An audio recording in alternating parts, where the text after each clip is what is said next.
9वें अध्याय में राजविद्या गुह्योग का वर्णन है। सर्वभूतानि कौन्तेय प्रकृतिर्यान्ति मामिमाम् कल्पक्षये पुनस्तानि कल्पादौ विसृजामि। भगवान ने 9वें अध्याय में ये जीवात्मा जो कुछ कर्म करता है उसका प्रभाव कितनी दूर तक जाता है ये बताया कि हम जो कुछ भी छोटे छोटे कर्म करते हैं इनका दूरगामी प्रभाव ऐसा होता है जैसे कोई व्यक्ति ईंट और रेत लेकर के कोई मकान का निर्माण करता है, तो जिस प्रकार के मकान का निर्माण करता है वो मकान वैसा बन जाता है। ऐसा ही अपना जीवन भी, इसमें हमने जो अच्छे कर्म करते हैं, जो सत्कर्म करते हैं, जो परमात्मा की सेवा पूजा करते हैं, इससे हमारे जीवन के अंदर अलग अलग प्रकार के बुद्धि के अंदर ये सभी प्रकार के जितने भी कर्म है उनका ऐसा प्रभाव होता है कि जब भी कोई अगर चित्र खींचता है तो ये सारी चीजें आ जाती हैं। और जिस समय जीवात्मा महाप्रलय में लीन होता है तो ऐसे कि ऐसे ही सो जाता है, मिट जाता है। जैसे रात में सोते हैं वैसे ही यही शरीर हमारा सो जाता है और जब हम जगते हैं महाप्रलय के समय तो जैसे ही वैसे फिर से हमारा जन्म हो जाता है। तो हमने जो स्वभाव बनाया, हमने जो आदत बनाए, जो हमारे कर्म है, उन कर्मों के अनुसार फिर से हमको जन्म मिल जाता है। माँ के पेट में रहने वाला जो बालक है वो 4 महीने से ही माँ की अंतरात्मा से, उसकी वृत्तियों से जुड़ जाता है और जुड़ करके वो सुनने लगता है, अंदर ही समझने लगता है और धीरे धीरे माँ के द्वारा जो कुछ भी अच्छे कर्म किए जाते हैं वो बच्चे के अंदर आ जाते हैं।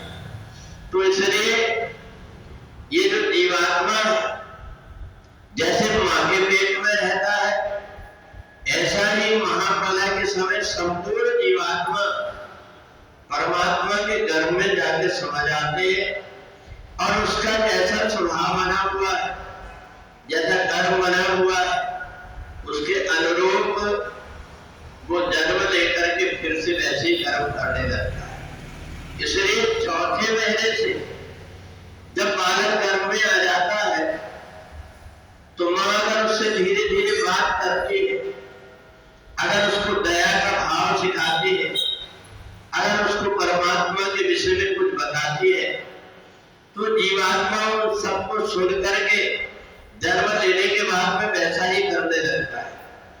इसलिए अपने यहाँ पर जैसे पेट में गर्भ रहा वैसे पुंसवन संस्कार करते हैं, देवताओं के उसके ऊपर कृपा बनी रहे।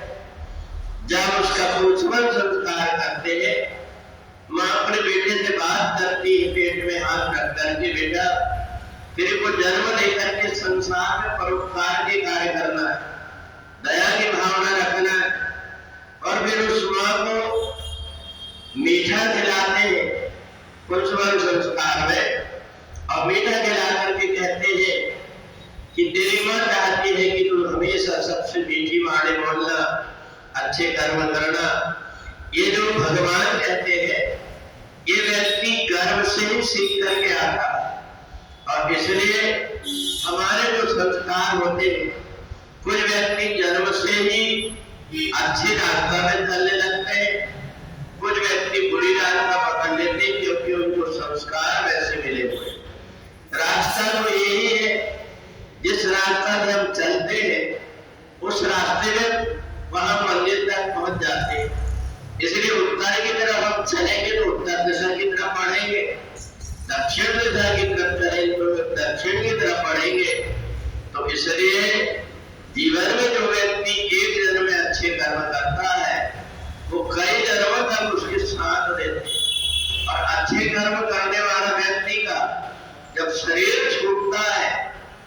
सीधा देवलोक में जाकर के और उसने जो सत्कर्म किया है, देवताओं से संपन्न, देवताओं से सब प्रकार का सम्मान पाता है। और बाद में जितना पुण्य कर्म किया है, क्षीणे पुण्य मर्तलोकम विसंति, पुण्य उसका देवलोक में समाप्त हुआ, फिर से मनुष्य लोक में आकर के जन्म देता है।